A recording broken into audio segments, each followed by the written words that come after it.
Hi, my name is Amanda Whitered, and the book that I read for my project is called For White Folks Who Teach in the Hood and the Rest of Y'all Too by Christopher Emdin.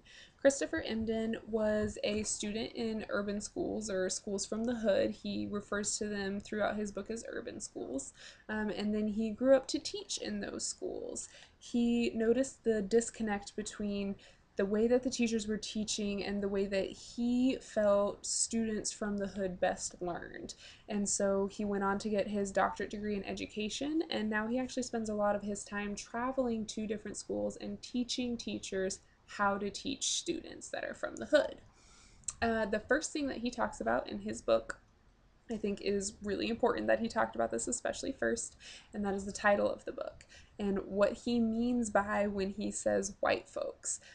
He does say that he's not actually only meaning white folks and white teachers. He's actually meaning teachers of all races that try to conform Black students to the stereotypical white folks ideologies.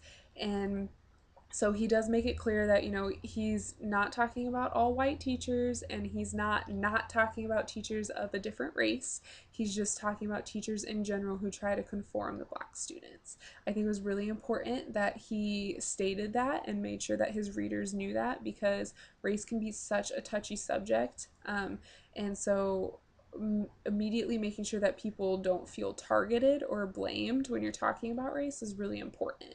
Unfortunately, I do feel like the title of his book kind of immediately shuts down certain readers, and unfortunately, it's probably the readers who actually would need to read this book the most. When you read the title, it can kind of be a little abrupt and in your face, and so if you're not really willing to hear the information, first of all, it probably means that you're the person that needs the information the most, but a title like that can really keep someone from reading the book.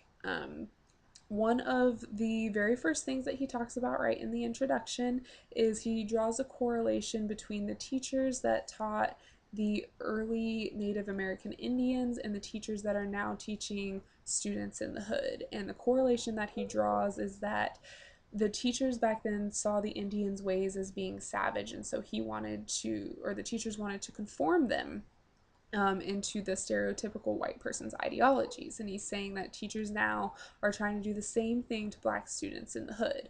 My only problem with this is that, he continually talks about urban youth of color throughout his book. That's the text and the phrase that he used throughout the whole thing. However, Black students are not the only students that live in the hood and attend schools in the hood. There's Asians, there's Hispanics, there's white students there too. And so I'm kind of confused as to if he is wanting to talk about the culture of the hood and how, what that means for students and what that means for teachers, or is he wanting to talk specifically about Black students? Because we all know that not all Black students are the same, not all white students are the same. Students are more shaped by their culture and the background that they come from. And his first suggestion in the book actually is to make sure you look at the background and their culture and understand that as a teacher. These students are living in a place that most students or most teachers are either don't want to live in or are too afraid to live in. And so that's something that teachers need to realize and know, that they're going to have to be able to relate to their culture and their background in order to most effectively teach them.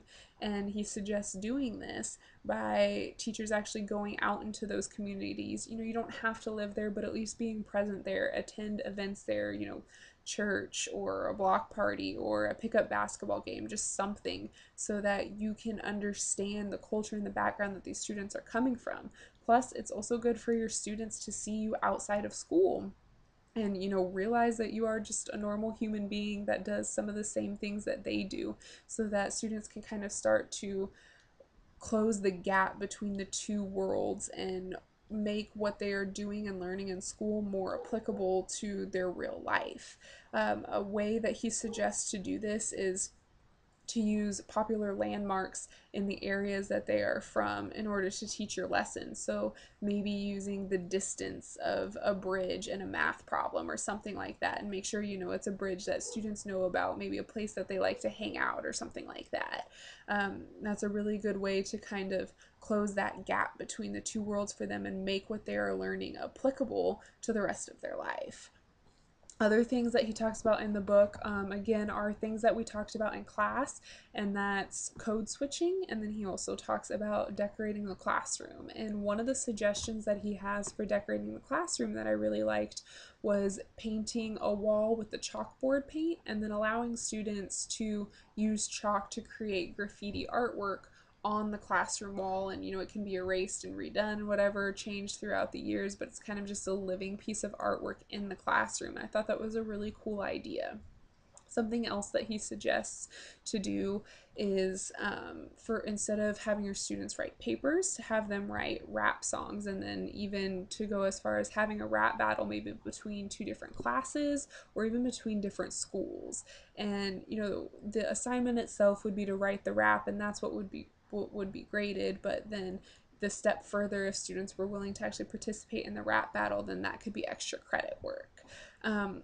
Honestly, most of the other suggestions that he gave in the book, I felt like they really weren't that specific to urban youth or youth from the hood. I felt like it was good information for just students in general and teachers to use in general in order to motivate and engage students, but it really wasn't specific to urban youth. A lot of suggestions like co-teaching or peer-to-peer teaching, using social media, the internet, websites in order to learn lessons, making it applicable to everyday life, drawing connections between school and what they're learning and what they, actually do on a day-to-day basis. All of those things are techniques that most schools and teachers and classrooms use already. So I was a little bit disappointed in that. The reason I actually chose to read this book was because it was published just last year. It was published in 2016. And so I was really hoping to get some fresh, new ideas, things that I hadn't thought of before. And I really felt like it was kind of lacking in that area. Again, the suggestions that I gave first, those, 2, 3 first suggestions were really about the extent of things that I felt like were new and exciting, and was also really the extent of things that applied more specifically to urban youth. The rest of it was kind of a letdown. And so that was a little bit disappointing to me, but obviously you can read the book for yourself and kind of see what you think. One thing that I did like, and this was more maybe for urban youth, but you could really use it just in general, and that was to try and create a family type feeling in your classroom.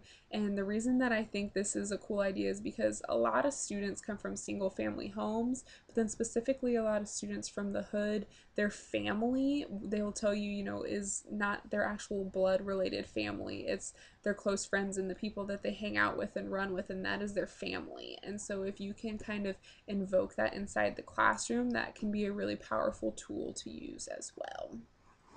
I do suggest this book. I think it was a good read, and I think that any teacher really could benefit from it, and that any student could benefit from having their teacher read it. It's not specific to white teachers or white folks, and it's not really specific to teachers that teach in the hood. I think that this is good information for anyone. Again, I do feel like maybe the title of the book should have been changed, and the focus of the book maybe would have been more successful if it was for just students in general, but that's just my own personal opinion. So read it for yourself and see what you think.